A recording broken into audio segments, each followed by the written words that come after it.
कर्ण छेद योग, यह भी योग है जिसमें कर्ण का छेदन हो जाएगा। इनका नाम वही रखा गया जो उससे उसका दुर्घटना होनी है। जैसे नासाच्छेद है ना, वृक्ष से मरना, पूर्व में क्या था ना, हाटपुर का आत्महत्या कर लेना, वो योग का नाम ही वही रख दिया गया है जिसका फल नाम से ही ज्ञात हो गया। यथा नाम तथा गुण। मंदेन दृश्यते चंद्रो लग्ने च रवि भार्गवौ शुभ ग्रहा न पश्यन्ति कर्णच्छेदो न संशय। शनि के द्वारा चंद्र दृष्ट है, शनि देख रहा है चंद्रमा को, जहां भी चंद्रमा है उसको सीधा शनि देख रहा है, शनि की दृष्टि पड़ी हुई है पूर्ण। और लग्न पे सूर्य और शुक्र, इन दोनों का दृष्टि पड़ा हुआ है। और किसी भी शुभ ग्रह का दृष्टि नहीं है चंद्र पर। शुभ ग्रहा न पश्यन्ति, एक क्रूर ग्रहों का दृष्टि है लेकिन शुभ ग्रह का दृष्टि नहीं है। तब अवश्य उस व्यक्ति का एन केन निमित्तेन कर्ण का छेदन हो जाएगा। कर्णच्छेदो न संशय, कर्ण छेदन हो जाएगा। हम कल मजाक में बोल रहे थे ना, संप्रदाय का छेड़ा बन जाए, कर्ण छेदन कर देते ना, कान फाड़ देते, कुंडल वर लगा देते। वैसे कर्णच्छेद संस्कार का अलग है, कर्णवेद संस्कार बचपन में जो होता है बच्चे को, वो अलग संस्कारों में है, वो नहीं है ये, उसे अलग है। पादखंज योग आरंभ होता है, लंगड़ा होने का योग।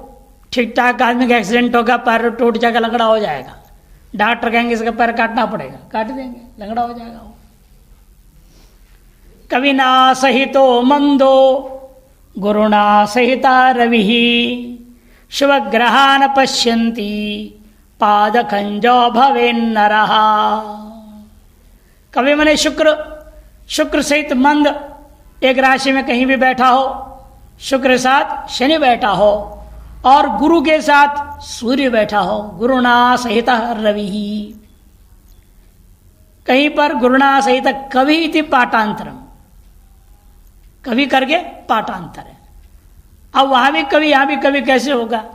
शनि के साथ भी रह रहा है, इधर सूर्य के साथ भी रहेगा, ये बात नहीं होता, उचित नहीं है। वह उचित यही है रवि कहना ही कि शुक्र रह रहा है किसके साथ? शनि के साथ रह रहा है। इधर सूर्य के साथ फिर कौन रहेगा? गुरु, गुरु सहित जो है सूर्य बैठा हो, एवं शुभ ग्रहों के उधर दृष्टि न हो। शुभ ग्रहों की दृष्टि न तो शनि पर है, शुभ ग्रहों की दृष्टि न तो जो है गुरु पर है। ऐसा व्यक्ति एक न एक दिन पैर से खंजा हो जाएगा, अर्थात लंगड़ा हो जाएगा। पाद खंजो भवे नरः। सर्पदंश योग, सांप डसेगा, मरे ना मरे लेकिन डसेगा जरूर। कब, कैसी ग्रहावस्था मालूम होता है ये? लग्नाच सप्तम स्थाने शन्यर्कौ राहु संयुतौ सर्पेण पीड़ा तस्योक्ता शय्यायां स्वपतोऽपि च। लग्नाच सप्तम स्थाने, लग्न से सप्तम भाव में शनि, सूर्य और राहु ये तीनों स्थित हो। शन्यर्कौ राहु संयुतौ, राहु के साथ शनि और सूर्य, माने तीनों ही सातवें घर में बैठ गए लग्न से, तब निश्चित रूपेण सर्पेण पीड़ा तस्योक्ता, उसको सर्प से पीड़ा प्राप्त होगी ऐसे कहा गया है। शय्यायां स्वपतोऽपि च, अरे सोते हुए भी समय सर्पदंश कर सकता है। एक विद्वान संत हुए, विरक्त महात्मा गंगदेव महाराज, वो लेटे हुए थे अपनी झोंपड़ी में। उनके कोई आश्रम नहीं, कोई स्थान नहीं था, भ्रमण कर विरक्त मंडली लेके उनके मेरे 300-400 महात्मा साथ चलते थे। और जहां जाना होगा वो चलने से पहले इशारा कर देते थे, और भक्त लोग जहां जाना है वहां रुकने हैं, वहां पहले से जाके 100 झोंपड़ी बना देते थे। 300 झोंपड़ी, चाहे जितने लोग उसके हिसाब से झोंपड़ी बनती थी। और एक महात्मा एक झोंपड़ी में एक ही रहेगा, दो नहीं। और एक बड़ा सा झोंपड़ी लगा देते थे, आरती में हम पूजा पाठ होना है, ऐसे बनता था। बहुत परम विरक्त महात्मा थे, पूरे पंजाब हरियाणा में सुप्रसिद्ध हो गए थे। पंजाब में ही कहीं थे वो, एक जगह देहात में, जंगलों में रहते थे, गांव से बाहर, वहां लगवा दिया, लंबा चौड़ा रह गए, लेटे थे। शाम पाया कहीं से और बैठा है, यूं यूं किया, सांप ने हिलाया ताकि आदमी जगे, और आंखें खोलो, देखा उन्होंने, ओ सांप है, कुछ नहीं बोला। इतने पता नहीं क्या उनको हल्की सी नींद से आ गई, नींद से आ गई। वो इंतजार कर रहा है, मेरे को छेड़े तब मैं मारू, वो छेड़े नहीं, वो वैसे बैठा है, भी देख रहे हैं, देखते नींद आ गई हल्की सी। वो हल्की सी झपकी में क्या हुआ, उनके हाथ जो है लग गया उस पे, ठक मारा, चला गया। लेकिन उन्होंने कुछ नहीं कहा किसी से भी, मारते हुए फिर होश में आ गए, वो तुरंत जग गए। और फिर जैसे रोज होता वैसे उठे और शौचालय जाने लगे। 2-4 माह तो पीछे चले जाते साथ में, वो भी गए। काफी दूर जाने के बाद बोले, मुझे कुछ दिख नहीं रहा है। क्या हुआ आपको? कुछ नहीं दिख नहीं रहा है, लेकिन मुझे तो यहीं कर लेते हैं शौच। वहीं बैठ के शौच कर लिए, फिर उनको पकड़ के लाया गया। तो जब पकड़े ला रहे थे, एक को दिखाई दिया यहां खून, समझे खून है, अरे कोई बात नहीं, जाने का समय आ गया, कोई बात नहीं। और फिर कुटिया में आए, वो कोशिश किया, डॉक्टर को बुलाया, डॉक्टर तो कहे कुछ नहीं कर सकते, फिर भी ले गए वहां से अस्पताल वगैरह, कोई इलाज नहीं, खत्म हो गए। बात याद है कि सोते हुए भी व्यक्ति को भी सांप मार सकता है। सुपत्तो पीछा शय्यायाम, अपनी शैया पे सोते हुए व्यक्ति से भी ऐसी घटना हो सकती है, उस पर भी सर्प डस सकता है। हो सकता है उनकी कुंडली में लगने से सप्तम भाव में 3 ग्रह बैठे होंगे, तभी उनके साथ ऐसा मृत्यु योग बन गया। व्याघ्र से घात योग, व्याघ्र से घात योग बता रहे, व्याघ्र योग। गुरुस्तान गते सौम्ये शनिस्तान गते कुजय 25 वर्षेण वने व्याघ्रेण हन्यते। चकार्य नहीं होना चाहिए, अधिक है, अक्षर काट देना। गुरु के राशि में सौम्य बुध बैठा हुआ है। गुरु का राशि कौन है? धनु राशि और मीन राशि। उन दोनों में से कहीं किसी एक जगह पर बुध बैठा हो, और शनि के राशि मकर और कुंभ, उनके स्थान पर वे कुछ मने मंगल बैठा हो। निश्चित रूपेण उसके 25 वर्ष की आयु में किसी न किसी निमित्त से जंगल चला जाएगा, और वहां व्याघ्र द्वारा उसको मृत्यु प्राप्त हो जाएगा। अब आता है असिघात योग, तलवार से चोट लगने का योग। असी योग का वर्णन कर रहे हैं। शुक्रस्तान गते चंद्रे चंद्रस्तान गते शनो 28 वर्षे च यसी घाते न मृत्युदः। शुक्र स्थान गते, शुक्र का स्थान कौन है? वृषभ और तुला। इन 2 राशि में किसी एक राशि में चंद्रमा बैठा हो, और चंद्र का राशि कौन है? कर्क, उसमें शनि बैठा होगा, तो 28वें वर्ष में 28 वर्षे 28वें वर्ष में उस व्यक्ति के साथ ऐसी घटना होगी, और तलवार से वो आघात को प्राप्त करेगा, और उसी से उसकी मृत्यु हो की संभावना बनती है। शरघात योग, असिघात के समान अभी शरघात, बाण से चोट लग करके मरने की संभावना।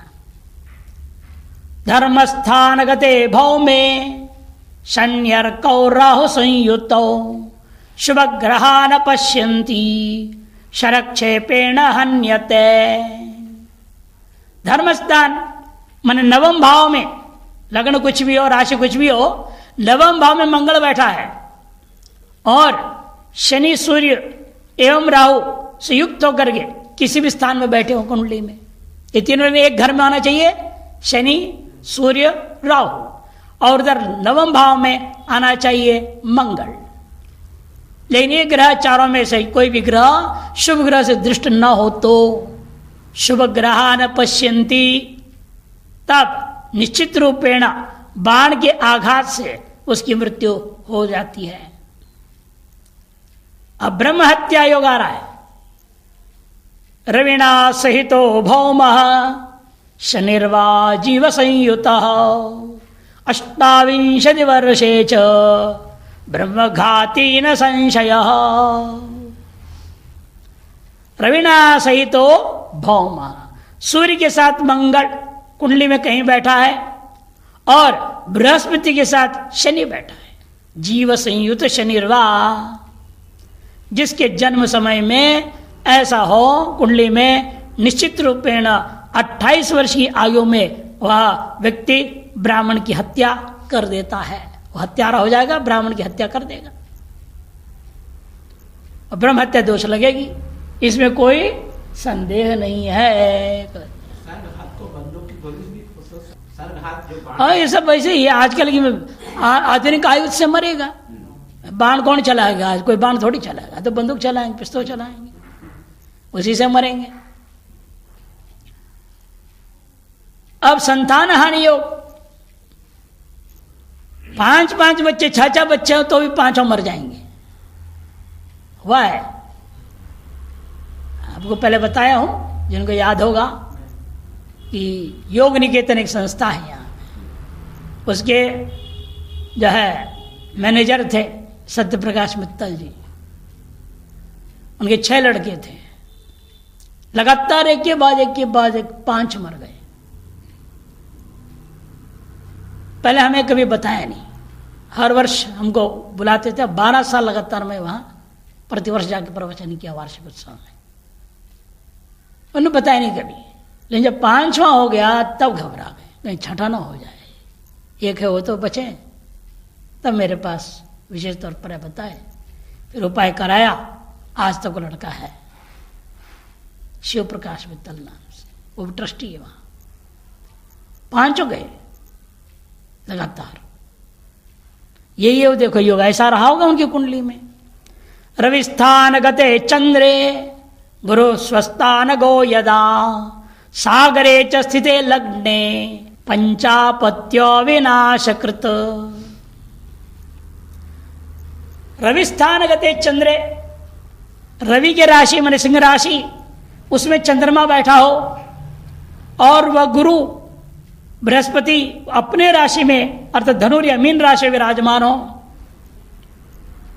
और लग्न में जो पूर्वोक्त सागर योग बना हुआ है, लग्ने च सागरे माने सागर योग बन गया लग्न में, तब उस स्थिति में एतादृश कुंडली से युक्त जो व्यक्ति है उसे पंच अपत्य विनाशकृत, यह योग निश्चित रूपेण उसके 5 संतानों को नष्ट करने वाली हो जाती है।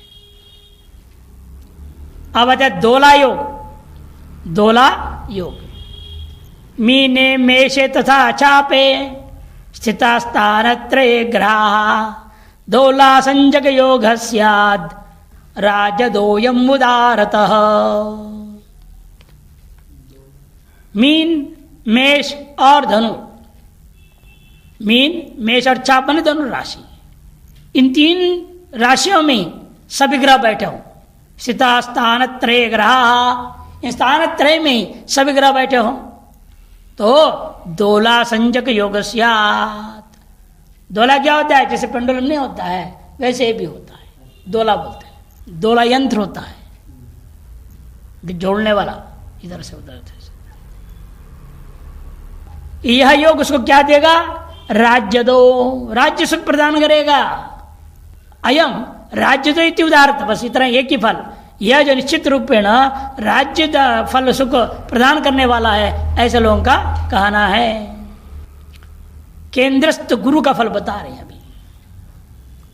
बीच में पता नहीं क्यों आया इसको, भाई योगों का फल बता रहे थे, अब केवल गुरु केंद्र में होगा तो फल बताने लग गए, छंद पे बदल दिए। यहां पर हो सकता कहीं कहीं तक प्रक्षिप्त हो गया हो जो पहले विचार आया हुआ है ना केंद्रस्थ ग्रहों का, वही होना चाहिए श्लोक, यहां आ गया। उत्तरवर्ती लेखक ने जो लिखा छापने में कई बार से आगे पीछे हो जाता है, ध्यान नहीं दिया गया तो गया हो। सम्मान दान गुण पात्र परीक्षितो वा कला निधि कौशल गीत नृत्य मंत्रीश्वर राजसभा विवेकी केंद्र स्थिते पाप विवर्जिते गुरो।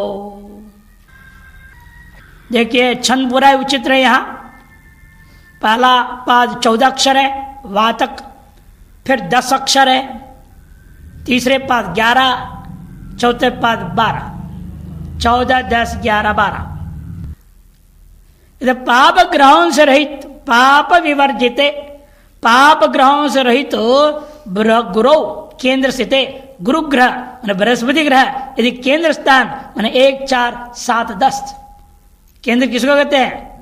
1, 4, 7, 10 यहां बैठा हो तो वह व्यक्ति सम्मानित रहेगा और दान देने के सामर्थ्य वाला, गुणवान भी होगा, पात्र भी होगा, सुपरीक्षित होगा, कलाओं के वो मर्म की निधि हो जाए, सकल कलाओं का ज्ञाता, कौशल गीत नृत्य हो, गीत नृत्य आदि गायन नृत्य खेल कूद सभी में अत्यंत कुशल रहेगा।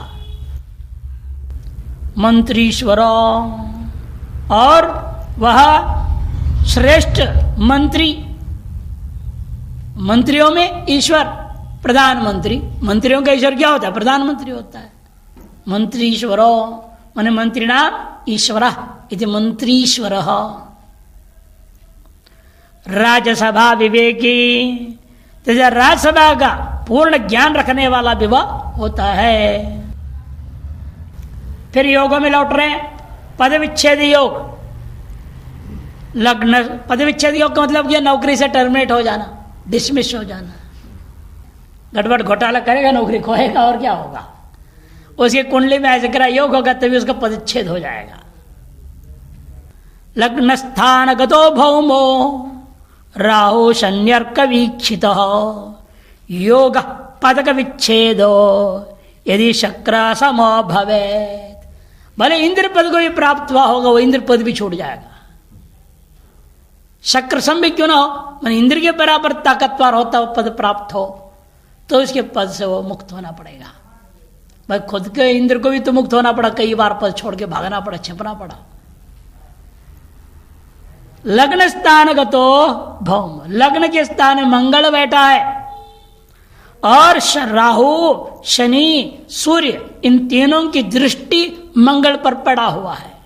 राहु शन्यर्क वीक्षित योग पदक विच्छेद, ऐसे ग्रह योग यदि हो जिसकी कुंडली में वह व्यक्ति अपने सामर्थ्य से अपने बुद्धि से अनेक क्षमताओं के आधार पर मान लो उच्च पद भी प्राप्त कर लेता है, वह पद से भी वह विच्छिन्न हो जाएगा।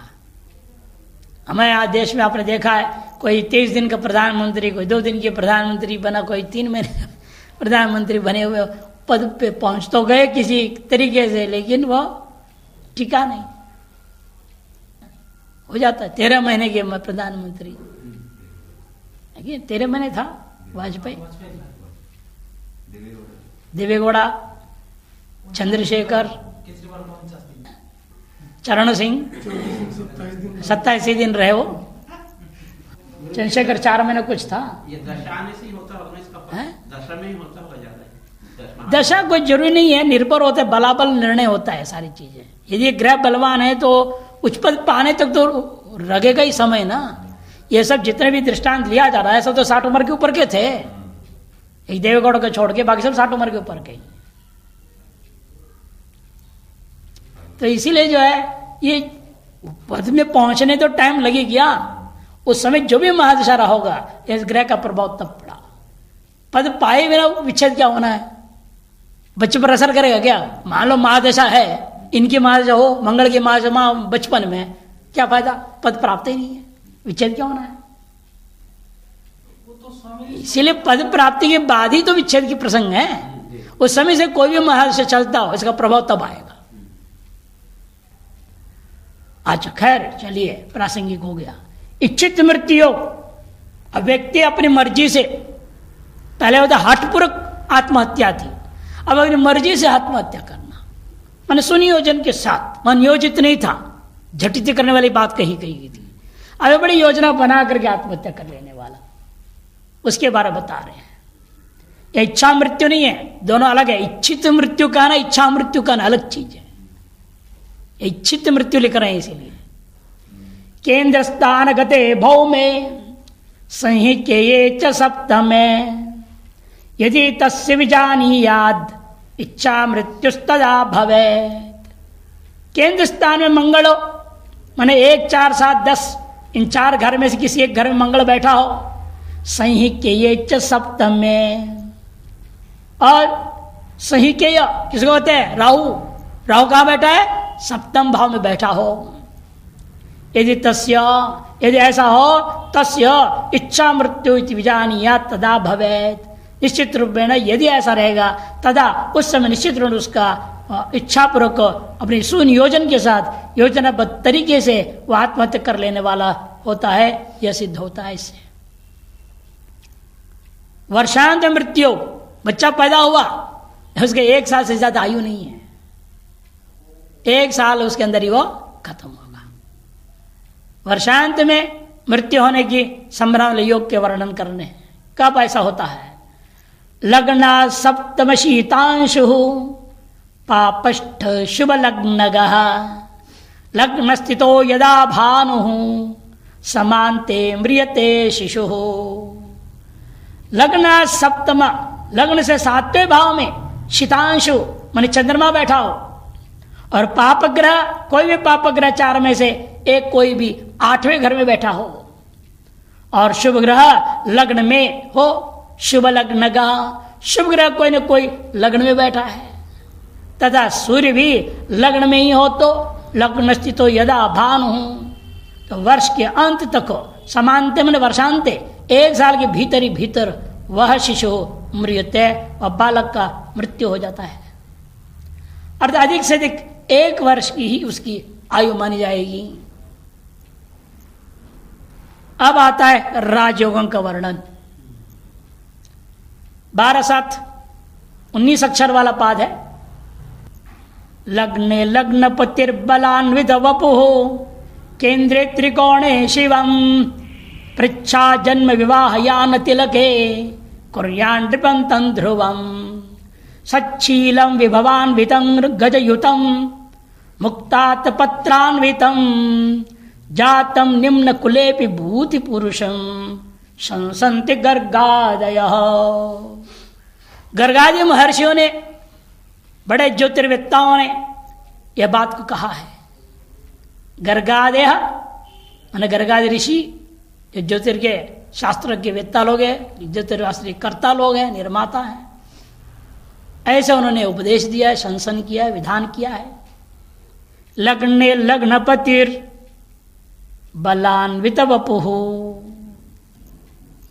लग्नपति, लग्न का स्वामी, जो भी आपका लग्न है उस लग्न का जो स्वामी होता है, 12 लग्न होते हैं, मेष लग्न है तो उसका स्वामी कौन है? मंगल। वृषभ लग्न का स्वामी शुक्र, इसलिए जो भी लग्न होगा उसका स्वामी लग्न में बैठा हुआ है। लग्ने लग्नपतिर, और कैसा है? बलान्वित वपुः, पूर्ण बल से युक्त है। केंद्रे त्रिकोणे शिवम, केंद्र और त्रिकोण तथा अथवा त्रिकोण में स्थित हो तो निश्चय ही वह राज्य पद को देने वाला है। और भी कहां का? पृच्छा माने प्रश्न, जन्म कुंडली, विवाह, यान माने यात्रा, और तिलक माने वर वर्ण अथवा राज्याभिषेक हो। नृपम तम ध्रुवम, ये कर दिया। लग्न का स्वामी बलवान होकर लग्न में रहे, अथवा कहां का रहे? केंद्र में रहे अथवा त्रिकोण में रहे, तो निश्चित रूपेण यह योग शिवम भवति, कल्याणकारी योग हो जाता है। शिवमनम कल्याणम, और इस व्यक्ति को राजपद दिला के रहेगा वो। कुर्यात नृपम तम ध्रुवम, तम पुरुषम नृपम ध्रुवम निश्चितमेव कुर्यात, उस पुरुष को निश्चित रूपेण वह कहीं ना कहीं का राजा बना के रखेगा ये योग। इस योग में उत्पन्न व्यक्ति का स्वभाव कैसे होता है और भी बता रहे हैं। सच्चीलम, सदाचारी होगा, सच्चील होगा, वो सुशील व्यक्ति होगा। और विभवान्वितम, सकल ऐश्वर्य से संपन्न होगा। हाथी घोड़ा पालकी वाला होगा। गजयुतम, मुक्ता आतपत्रान्वितम, चांदी के छाता उसके ऊपर होगा। आतपत्र में छाता, लोग इसके ऊपर चांदी के छाता लेके चलेंगे। आज तो डुप्लीकेट बना लेते हैं लोग, मंडलेश्वर लोग भी चांदी के छाता बना लेते हैं। मुक्तामणि आय से युक्त हो भी, मुक्तामणि आय से युक्त, रजत के आतपत्र से अन्वित रहेगा वह व्यक्ति। भले ही वह निम्न कुल्ले पिजातम, निम्न कुल में भले पैदा होगा तो भी वह व्यक्ति ऐसा सुंदर स्वभाव वाला, ऐश्वर्य युक्त, गजादि घोड़े आदि अनेक संसाधनों से युक्त, मुक्तातपत्र से अन्वित भूति पुरुषम। और कैसे होता है वो? संपत्तिशाली होगा। भूति मन संपत्ति, संपत्ति वाला पुरुष होगा वो। ऐसे गर्गादय संसंति, गर्गादि महर्षि लोग ऐसे विधान करते हैं इस स्थिति में। लग्नपति लग्न में हो, केंद्र में हो या त्रिकोण में हो, और पूर्ण बल से युक्त है ना, बलान्वित वपु, पूर्ण बल से युक्त होनी चाहिए वो। लेश मात्र भी दुष्ट ग्राहियों से दृष्ट होकर के बल क्षुद्र नहीं होने चाहिए। वक्री होकर के बल घट जाता है कि नहीं? नीच राशि का हो लग्न तो क्या होगा उसके कारण से भी, और शत्रु ग्रह हो लग्न तब क्या होगा? अनेक कारणों से बल क्षीण हो जाता है, वह ना हो तभी राजयोग माना जाए। पूर्ण बलत्व के लिए कह दिया इन्होंने कि बलान्वित वपुहु। अब यहां बहुत ही छंद विचित्र कर दिया, विषम छंद है यहां पर।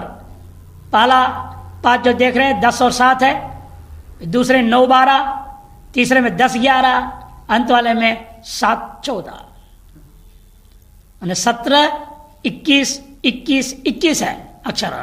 लेकिन विभाग पर पाठ करने में आपको ऐसे विभाग करना पड़ेगा। 10 और 7 17, 9 और 12 21, 10 और 11 21, 7 और 14 21। एक शुक्रो जनन समय लाभ संस्थे केंद्रे जातो वै जन्मराशौ यदि सहजगते प्राप्यते वा त्रिकोणे विद्या विज्ञान युक्तो भवति नरपतिर विश्वविख्यात कीर्तिर दानी मानी च शूरो हयगण सहितः सद्गजै सेव्यमानः। एक शुक्र अकेला है, कोई ग्रह साथ में नहीं होनी चाहिए। अकेला शुक्र जन्म के समय में यदि कहाँ का हो, लाभ संस्थे लाभ भाव में हो या केंद्र में हो, अथवा जातो वही जन्म राशि हो, उस जन्म लेने वाले व्यक्ति के जन्म राशि की जगह पर शुक्र बैठा हो, माने चंद्रमा के साथ बैठा है, चंद्र के राशि में चंद्र के साथ बैठा हुआ है शुक्र। अथवा सहजगते तृतीय भाव में बैठा हो, अथवा त्रिकोणे वा प्राप्यते, त्रिकोण में बैठा। 5 और 9 का नाम त्रिकोण, 5 और 9 घर को त्रिकोण कहते हैं। केंद्र 1 4 7 10 को कहा जाता है। और ध्यान रखना, हमेशा बार बार आते रहते संज्ञाएं। वह व्यक्ति को राजयोग प्राप्त होता है। व्यक्ति कैसा होता है वो बता दिया कि वह जातक विद्या विज्ञान युक्त हो, विद्या और विज्ञान से युक्त होगा। नरपतिर राजा होगा, विश्वविख्यात कीर्ति ही, उसकी कीर्ति पूरे दुनिया में फैला हुआ होगा। यशस्वी होगा, दानी होगा, मानी मने स्वभाव स्वाभिमानी होगा, और शूर भी होगा। हय गण सहित, है मने घोड़े घोड़े उनके समूह के साथ चलेगा। हाँ, आजकल भी प्रधानमंत्री राष्ट्रपति बन गया, 20-25 गाड़ियों के साथ जाना पड़ता है, नहीं आगे पीछे सब गाड़ी होते हैं चारों तरफ। तो घोड़ों के समूह रहेगा उसके साथ, सदगजई, और हाथियों के भी सुख से युक्त होगा वो। सेव्यमान स जातो वर्तते। और वर्णन कर रहे हैं अगला योग, ये भी राजयोग का है। पहला वाला राजयोग लग्नपति सामान्य को लेकर बोला, कौन सा ग्रह नाम नहीं। अब ग्रह विशेष को लेकर बोल दिया राजयोग, शुक्र ग्रह को लेकर के। अब अगला आगे देखिए, दशम भाव का स्वामी, दशम भाव का जो भी स्वामी है वह विभिन्न जगहों में बैठने पर भी राजयोग कर सकता है। दशम भवन नाथे केंद्र कोणे धनस्थे अवनिपति बलयाने शस्त्र सिंहासनेशु सभवति नरनाथो विश्वविख्यात कीर्तिर मद गलित कपोलई सदगजय सेव्यमान। 8-7 8-7 8-7 8-7 15 अक्षर वाले छंद है। दशम भवन नाते, दशम भाव को जो स्वामी है वह कहाँ हो, केंद्र में बैठा हो या कोण में बैठा हो। केंद्र में 1 4 7, कोण मने 5 और 9, इनमें बैठा हो, या और आगे लिखते हैं धनस्थ है, धन भाव में द्वितीय भाव में बैठा हो, तो वह जातक निश्चित रूपेण अवनिपति, वह पृथ्वीपति हो जाएगा, राजा हो जाएगा।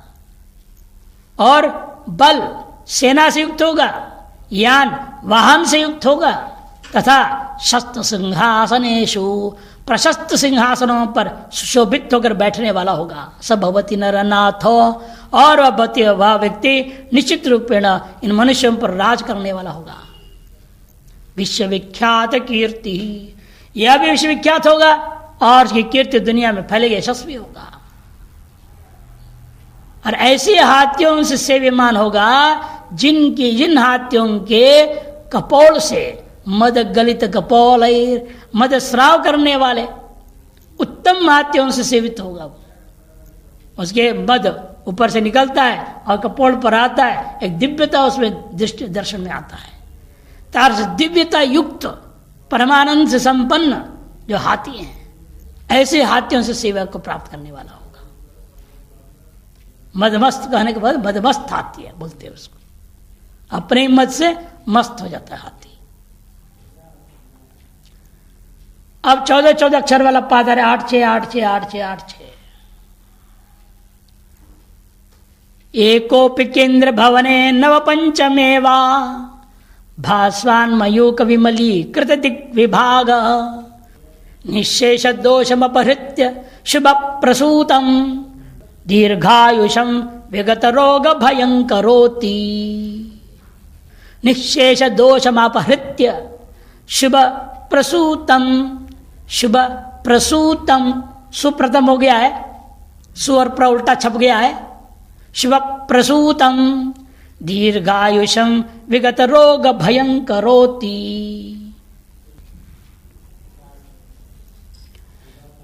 एकोपि केंद्र भवन है, जन्म समय में एक भी शुभ ग्रह, कौन सा ग्रह है, शुभ ग्रह, या तो कहां बैठा है, केंद्र के भवनों में बैठा हो। केंद्र भवन मैंने 1 4 7 10 में बैठा हो, अथवा नव पंचमेवा मैंने त्रिकोण में बैठा हो। 9 और 5 को 5 का नाम त्रिकोण, त्रिकोण में बैठा हो तो वह व्यक्ति कैसा होता है, भासमान होता है, अत्यंत विमल प्रकाश वाला होगा। मयूक विमलीकृत दिग्विभाग, समस्त दिशाओं को विमल कर देने वाला, ऐसे विशिष्ट प्रकाश वाला होगा, विशिष्ट यश वाला होगा। प्रकाश क्या होगा, व्यक्ति का प्रकाश से चारों दिशाएं भर जाएंगे क्या है? ऐसा तो हो नहीं सकता। तात्पर्य है उसके यश 10 दिशाओं में व्याप्त हो जाएगा। निशेष दोषम उपहृत्य, और सकल दोषों को हटा करके नष्ट करके वह व्यक्ति, शुभ प्रसूतम पूर्व में ले लिया हमने कि केंद्र भवने नव पंचमेवा एकोपि शुभ प्रसूतम, एक भी शुभ ग्रह रहेगा तो वह यह फल देगा। उसे प्रसूतम इदम फलम भवति। किम किम भवति? पूर्वोक्त वगैरह मयूक विलमरीकृत दिग्भाग भास्वान निशेष दोष प्रत्यच दीर्घायुषम विगतोरक भयम च करोति। वह व्यक्ति दीर्घायु हो जाएगा और निरोग भी हो जाएगा। समस्त दोषों को दूर करके वह दीर्घायु होगा, जातक निरोग भी हो जाएगा और दसों दिशाओं में यश फैलने का मतलब है बड़ा सम्राट होगा, बड़ा राजा बनेगा। चंद्र पश्येद यदादित्यम बुधा पश्येद निशापतिम अस्मिन् योगे यो जात स भवेद वसुधाधिपः। एक और राज्यों का वर्णन कर रहे हैं।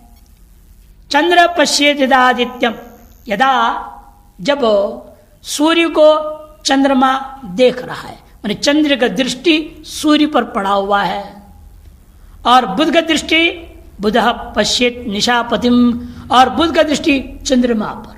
बुध चंद्रमा को देख रहा है और चंद्रमा सूर्य को देख रहा है। ऐसे योग में अस्मिन योगे तो यो जाता, ऐसे ग्रह स्थिति में जब पैदा होता है सब भवेद वसुधाधिप, वैसे वसुधा पूरी पृथ्वी की वह पति अधिप हो जाएगा, पति होगा, स्वामी होगा, सम्राट बनेगा। एक अनुष्टुप लिए, फिर 8 से 14 अक्षरों वाला छंद फिर ले रहे हैं।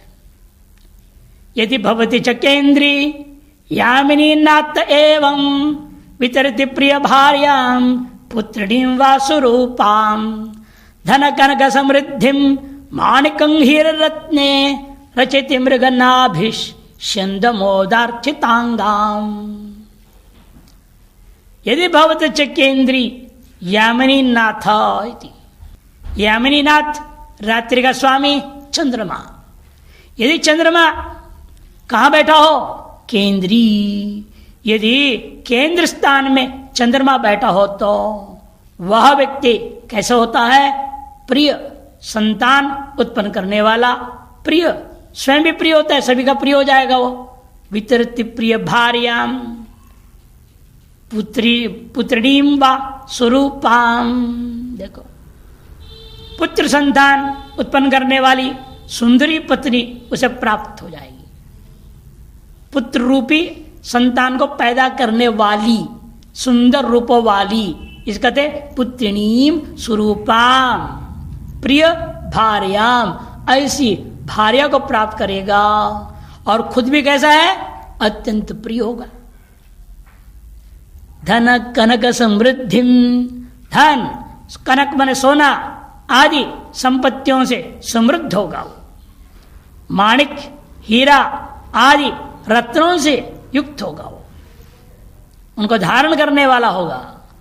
और रचित मृग नाभि छंद मोदार्चितांगम, मृग की नाभि से प्राप्त कस्तूरी का सेवन करने वाला भी हो जाता है।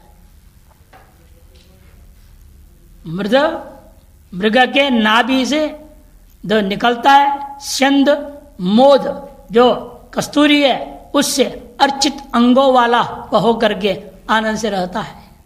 रचयति, उनका सेवन करने वाला होता है। शुक्रो यस्य बुधो यस्य यस्य केंद्रे बृहस्पति दशमो अंगारको यस्य स जाता कुलदीपक। जिसके कुंडली में शुक्र, बुध और बृहस्पति केंद्र में हो, 1, 4, 7, 10 इन भावों में ही ये 3 ग्रह बैठे हों, और 10वें भाव में लेकिन कौन हो? अंगारको यस्य, मंगल बैठा हो। सजाता कुल दीपक हो, वह अपने कुल का दीपक होता है, श्रेष्ठ होता है, इसमें कोई संशय नहीं है। 15-15 अक्षर वाला छंद, 8-7, 8-7, ऐसा 15-15 अक्षर वाला एक पाद में। हयरत नर नागा राम सम्यक फलेशो जलिधि तट निवासी रत्न तुल्यंच धान्यम बहुजन कुल मित्रै सत्यवादी प्रसूतो भवति यदि सकेंद्री दैत्य पूज्य बुधश्च। जन्म के समय में यदि शुक्र अथवा बुधश्च दैत्य पूज्य, अंतिम पाद में ना, दैत्य पूज्य, दैत्यों के द्वारा पूज्य कौन है? शुक्र और बुधश्च, ये दोनों कहो केंद्रीय, केंद्र स्थान में स्थित हो तो वह व्यक्ति कैसा होता है? हय रथ नर नाग आराम सम्यक फलेशो। हय मने घोड़ा, रथ, नर मने मनुष्य, और नर मने मनुष्य, नाग मने हाथी, और आराम मने उद्यान, एवं रत्नों से वह परिपूर्ण होता है। सम्यक फलेशो, और सम्यक प्रकार के इन सब के फल को भोगने वाला बनेगा वो। जलधि तट निवासी, और समुद्र के तट में निवास करने वाला हो जाएगा। रत्न तुल्यंच धान्यम, और धान्य अन्न के समान रत्नों का संचय करने वाला होता है। जैसे आप बोरी बोरी गेहूं इकट्ठा करके रखते हैं, चावल इकट्ठा करते हैं, और बोरी बोरी रत्नों को इकट्ठा करके रखने वाला हो जाएगा। नसीब है नहीं रोटी, यहाँ रोटी का लोगों को, और रत्नों को बटोरता है। और कैसे होता है वो? बहुजन कुल मित्रैहि, और उसके साथ बहुत से लोगों का मित्रता उसके साथ बन जाता है। और वह व्यक्ति सत्यवादी प्रसूत, और सत्यवादी होता है जो ऐसे योग में यदि प्रसूत भगवती, अर्थात शुक्र या बुध केंद्र में विराजमान हो, ऐसा स्थिति में जिसका जन्म हुआ होता है, वह व्यक्ति इस प्रकार के सर्व सुखों को प्राप्त करने वाला बनेगा।